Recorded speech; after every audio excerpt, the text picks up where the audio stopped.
What's up, guys? It's MB Boxing. I just finished up watching Keyshawn Davis versus Nahir Albright, and this was a 10-rounder in the lightweight division. And this fight was Saturday, October 14th, from the Fort Bend Epicenter in Rosenberg, Texas. And this fight was broadcasted on ESPN, ESPN Plus, or on the ESPN app. And in this fight, Keyshawn Davis was able to get a majority decision victory over Nahir Albright. I don't think this fight should have been a majority decision. I had it pretty wide for Keyshawn Davis. I know in the end, Albright had a few moments late in the fight, specifically in the last 3 rounds, but that was really it in my opinion. I had it 99-91 in favor of Keyshawn Davis. I could see it being 98-92, maybe 97-93, but anything closer than that, it just doesn't make sense to me. One judge had this one 95-95, a draw, which is crazy in my opinion. The other one had a 96-94, which is also too close from what I think. And the other one had a 97-93, which I could possibly see.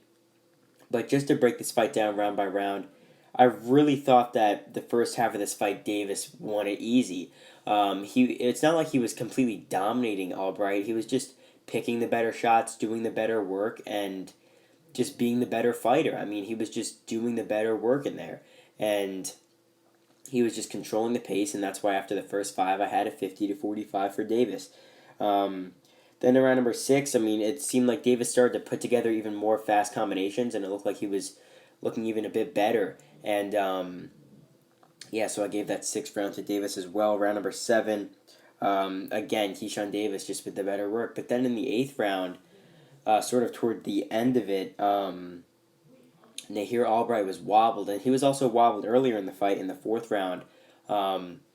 Albright did get wobbled with a nice right hand, got knocked back a bit, and in that 8th round, Albright got wobbled back the same way he did in the 4th, and it looked like he was pretty hurt, and then he landed a huge counter right on Davis when Davis came forward, and it sort of rocked Davis a bit. This was really the first time Davis has been hit with a big punch, and he got rocked decently with that shot. Obviously, he wasn't down or severely like on spaghetti legs, but he looked a bit tested from that shot.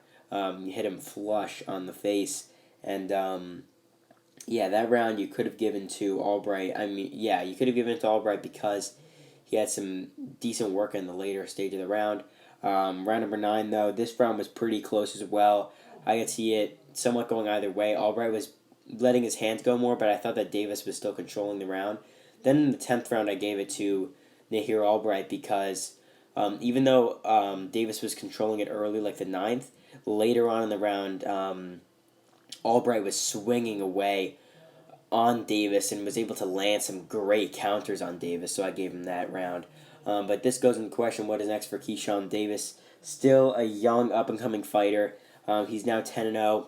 And Nahir Albright's a very solid fighter. So for him to beat Nahir Albright, I know it was a majority decision. It should have been much wider than that, in my opinion. But beating Nahir Albright, definitely a very good win. For Davis next, I'd like to see him continue on to step it up in competition. Albright is in the lightweight division, probably around maybe a top 30, top 35-ish ranked fighter. Somewhere around there, I would say. Could be a little bit higher than that.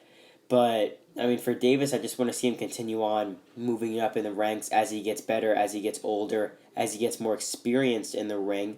And so I'd like to see him just step it up moving forward. But as for Nahir Albright, losing here for the 3rd time in his career, he's a very good fighter, like I mentioned before.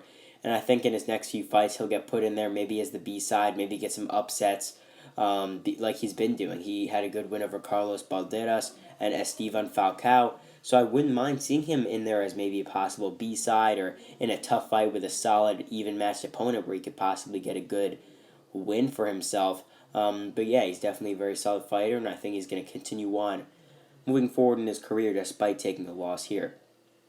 So overall, Keyshawn Davis gets a majority decision victory, although it should have been a unanimous decision victory over Nahir Albright to improve to 10-0 and to go to double digits. And yeah, that's really it. I'm MB Boxing. Thanks for watching, and I'll see you guys later.